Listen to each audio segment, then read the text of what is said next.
how is Powell going to cut rates if inflation is 4 or 5 and headed higher? How does he do that? Well, he can't, but he's going to have to, which is why there's going to be a currency crisis, a U.S. dollar crisis, and why I'm so bullish on gold. The core number has been higher than the headline number because of the negative effects of falling oil prices. Well, that's been reversed. I mean, oil actually was slightly down on the week. I had thought that we would have a bigger up week with some momentum. Instead, we got some profit taken. We did make a new high. Oil prices got above 84, which was a new high for this move. And they ended up selling off a bit. We closed around 82.5 or so, just off about 20 or 30 cents on the week. But if you look at where oil prices are since the July CPI came out, if you look at what happened, in the last month, right? Oil prices are up like another 15%. So that's going to have to show up in the August CPI number.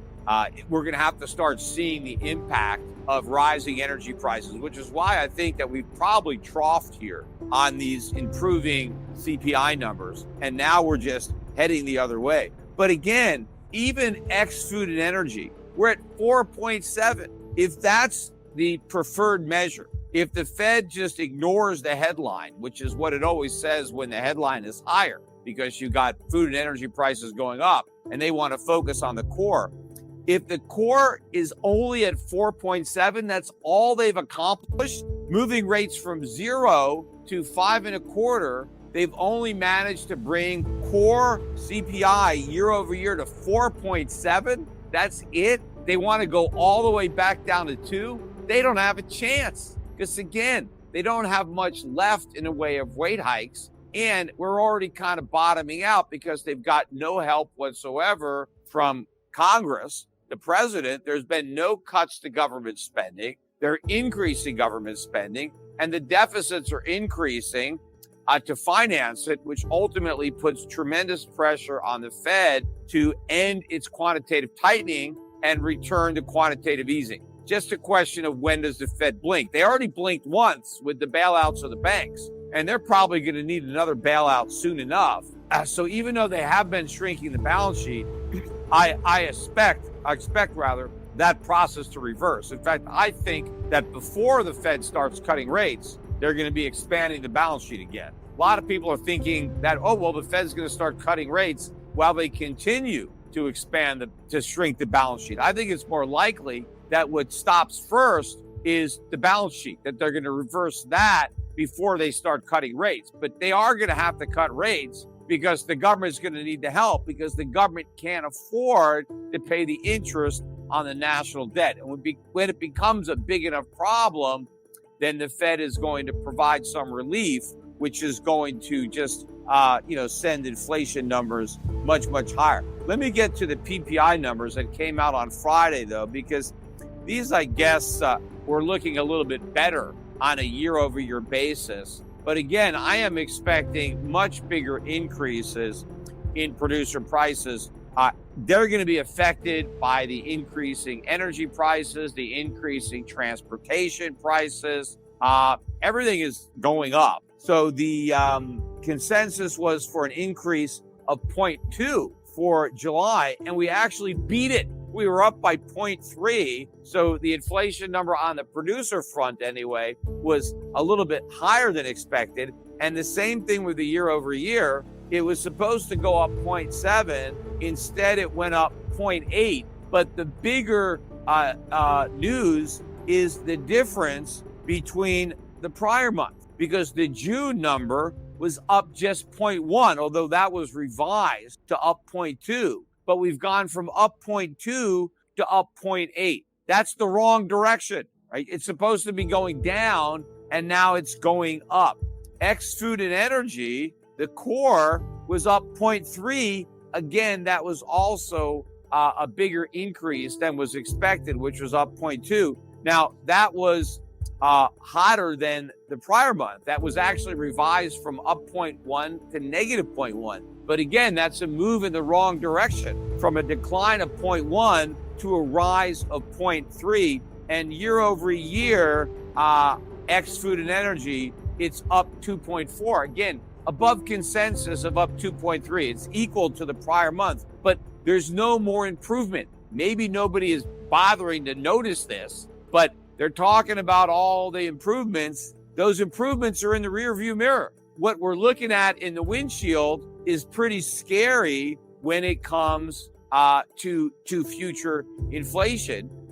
All you got to do is open your eyes to see all those pressures there. But people seem to be blind to that. And not only do we keep getting these bad news, bad numbers on inflation, but we continue to get other numbers that evidence a weak economy. Now, I was looking at the consumer credit numbers, which jumped again on the week, 17.9 billion. They were looking for a 14 billion increase. We got almost 18 billion. And the prior month was revised up from 7.3 to 9.4. One of the drivers was a big jump in credit card debt. Credit card debt in America is now over $1 trillion. That's never happened before, that we've had $1 trillion of credit card debt. We're approaching $2 trillion of student loan debt. I mean, that is astronomical, but we've never had over $1 trillion in credit card debt. Why are Americans relying so heavily on their credit cards? Because they can't afford to buy stuff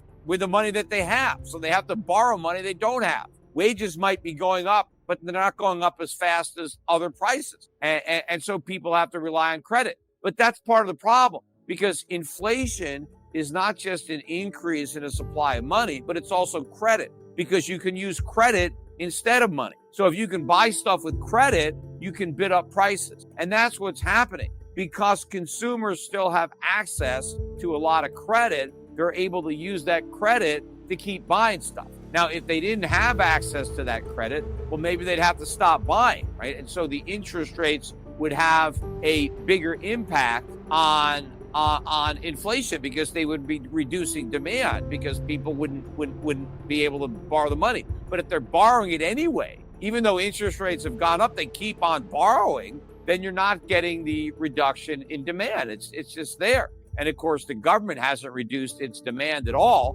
right? It hasn't shrunk its spending, because all that is driving consumption and pushing prices higher.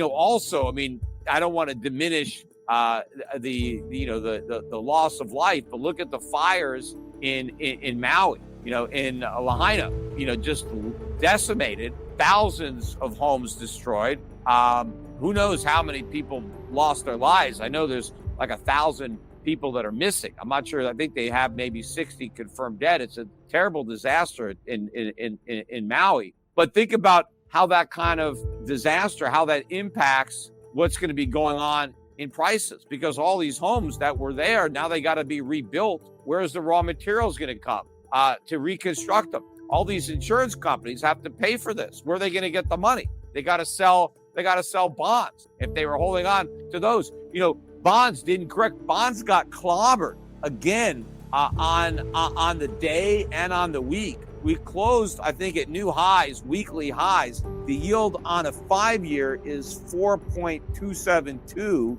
5-year is 4.272. A 30-year, that is, excuse me, the 5-year closed at 4.308. Kind of, with the yield curve was inverting a bit, but that changed. Now the 5-year is once again higher than the 10-year and the 30-year. So the 5-year closed at 4.308, the 10-year at 4.168, and the 30-year at 4.272. But all these yields are higher than they were previously. And I guess maybe those inflation numbers that were a little bit worse than expected sent the yield on the 5-year higher, because maybe people think that we're going to see an extra rate hike maybe in September. I don't know what, but you got that movement. In fact, the stock market was down on the week, all but the Dow. The Dow was the only index that was positive. The NASDAQ, by the way, has now dropped for 2 weeks in a row. That's the first time that's happened this year.